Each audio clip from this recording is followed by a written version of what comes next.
Hello and welcome to Watch Releases Recap for the week of November 3rd until November 10th. Let's begin with Oris and their collaboration with Collective Horology on the new Divers 75 limited edition. We're all familiar with Oris Divers 65, which is a vintage-inspired skin diver. Now Oris is partnering up with Collective Horology, who are an authorized dealer of Oris watches and many other brands, to create this new limited edition Divers 75. It is sort of 1970s inspired as opposed to the 1960s like the Divers 65, a clever play on words. I really like this limited release because it's not the same as a lot of other limited releases that we've seen in the past. A lot of times a limited release would simply be a different paint color on exactly the same model. And even though this Divers 75 shares a lot of DNA with Divers 65, it is a different watch. The case is the same, yes, but the bezel is made out of bronze. Also, of course, this one features a completely different dial design. I really like the color combination here. They took a bit of a risk with the colors that they chose, but I think it paid off. It looks sharp and it looks 1970s inspired. And probably the biggest visual standout feature of this Divers 75 is the middle link on the bracelet. It's made out of bronze, just like the bezel. I think it's a very interesting choice of a metal. Oris is known for their bronze watches, so why not incorporate some bronze in this stainless steel case design? I also think the watch will look very sharp as it ages, as the bronze patinas. And the last standout feature of this Oris 75 as opposed to the Oris 65 is the caliber 400 movement. Yes, this movement has been introduced a few years back and it's featured in Aquos models. However, Oris has not put this movement in a lot of Divers 65. I think there are a couple of limited editions, but for the most part, Divers 65 is still powered by the Sellita SW200, which makes the watches cheaper, but also a little bit less special.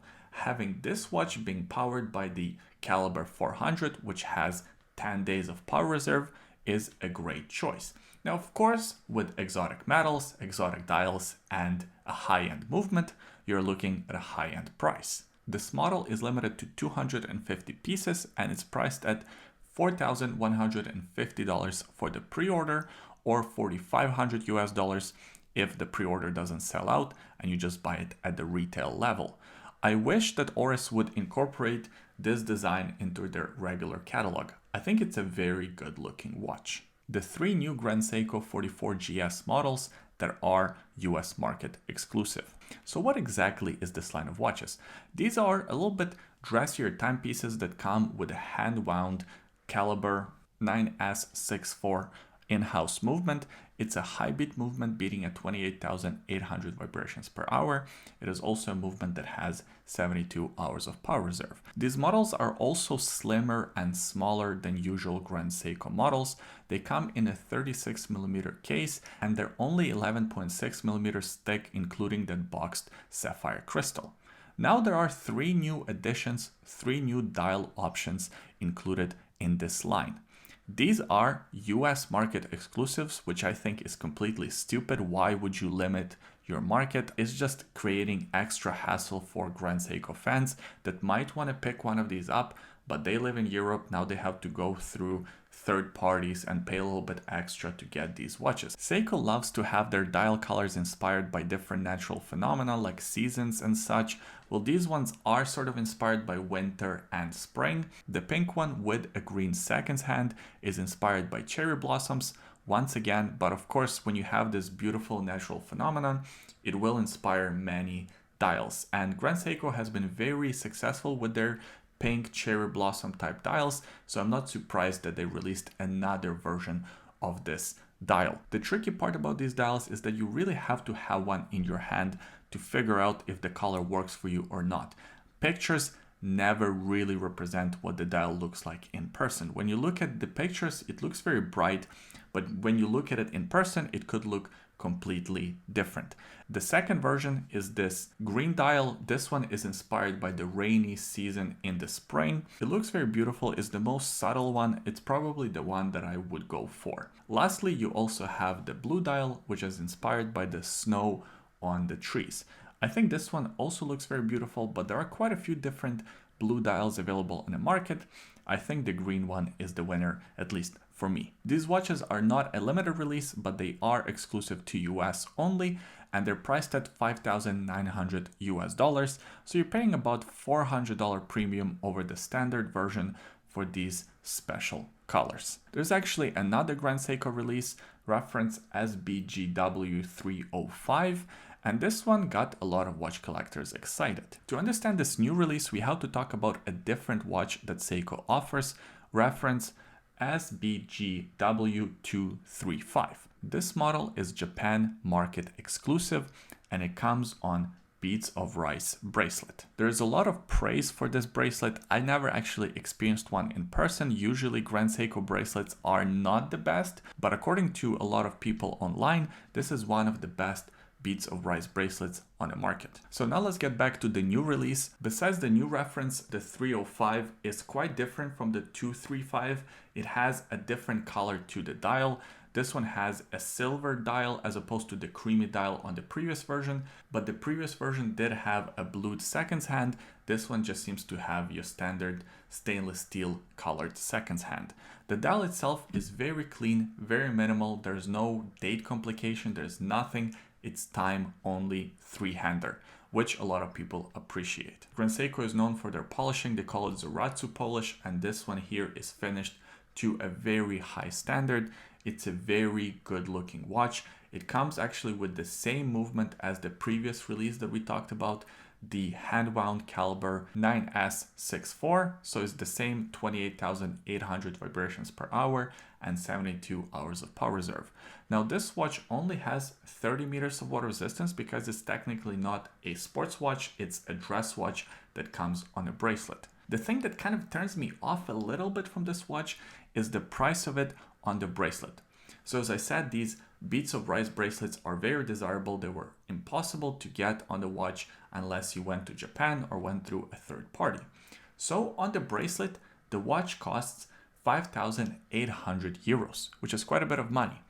But without the bracelet, so on the leather strap, it only costs 4,600 euros. So 1,200 euros just for the bracelet. Usually bracelets are maybe $500, $600 extra, but having it be 1,200 euros extra, yeah, that's a bit steep. The Tissot Le Locle Powermatic 20th Anniversary Edition. This line already exists for 20 years. Tissot introduced this line back in 2003, and it's their sort of classic looking dress watches. To be completely frank with you, I'm not a big fan of how this line of watches looks.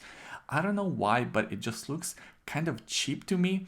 I think the AliExpress watches kind of ruined this look. Now, to celebrate 20 years of existence of this lineup of watches, Tissot is introducing a new one with a Powermatic 80 movement and some elegant blue touches. This new model has raised Roman numerals executed with the blue color. We also see a set of blued hands and some blue accents with the Tissot logo and Powermatic 80 written on the dial. The case is made out of stainless steel. It has a combination of high polish and satin finishes. It has a classic dress watch sizing, 39.5mm case diameter by only 9.8mm case thickness, which is impressive because this one is powered by an automatic Powermatic 80 movement. The thing that I especially appreciate about this release is the pricing. Tissot is always offering a lot of value for money.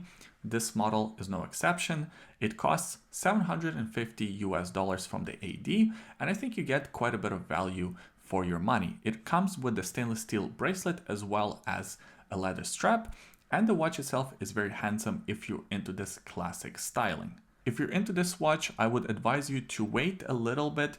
You should be able to get a pretty good discount from your AD, and if not, you could probably pick up this watch from the gray market dealer for $200, $300, maybe $400 off. I wouldn't be surprised if you can buy this watch under $500 in a few months' time. The Alpina Alpiner Extreme Automatic with a California dial. So Alpiner Extreme is not a new collection. Alpina has this collection for a few years now, available with a few different dial choices and a few different strap options. Now they just have an option of a California dial. California dials are a throwback to 1930s, 1940s Rolex and Panerai models. I believe in 1970s, some dealers in California started referring to this dial as a California dial, and that's why the name stuck around. At least that's the story I've heard. No one knows exactly where this name California dial came from. What we do know is what this dial looks like. So it has a combination of Arabic and Roman numerals, and usually the 3 and the 9 o'clock positions are just hashes. It comes in a 41mm stainless steel case. It's only 11.5mm thick, which is super impressive because the watch still comes with 200 meters of water resistance, and it is powered by the Sellita SW200 automatic movement that has 26 joules and beats at 28,800 vibrations per hour. This specific California dial model comes on a rubber strap with proprietary attachment, so you do have to buy them from Alpina directly. It also has a display case back, a pretty sharp looking dial that is loomed, and the best part is the price, I think. These Alpina watches are known to offer great value, and this one is priced at 1,595 Swiss francs. Just like the Tissot watch that we just talked about, I think this Alpina watch will go on sale fairly quickly. So if you like this model, just give it a few months and you'll be able to pick it up at a pretty good discount. The Tudor Black Bay with a green bezel is no longer London only exclusive. Now this last one is technically not a new release, it's just an expansion of an existing watch. Harrods is a big jewelry dealer in London, and they have this specific exclusive model that you could only buy in store if you were in London. Now they expanded this model to be available worldwide. So if you go on their website, you can just easily pick up this model. I just thought I'd mention it because I know that these green bezel Black Bay models are very popular with a lot of collectors. Well, now you can just go ahead and buy one. However, this does come with a little bit of warning. I think Harrods is just trying to get rid of their existing inventory because probably, and again, this is just all speculation, a new version, a slightly slimmer version is coming in the nearby future because we know that Tudor has a slimmer version in this 41mm case. So probably Harrods will have an updated one and they're just trying to get rid of the thicker one before the new one arrives. At least that's my theory. And that's it. Those were the news and releases for this week. Thanks for watching this video all the way until the end. Give it a thumbs up if you enjoyed it. Subscribe to the YouTube channel so you don't miss more videos like this in the future. And leave a comment in the comment section below. Let me know what releases stood out to you. I always enjoy reading your comments. Thanks for watching this video, and we'll see you next time. Bye.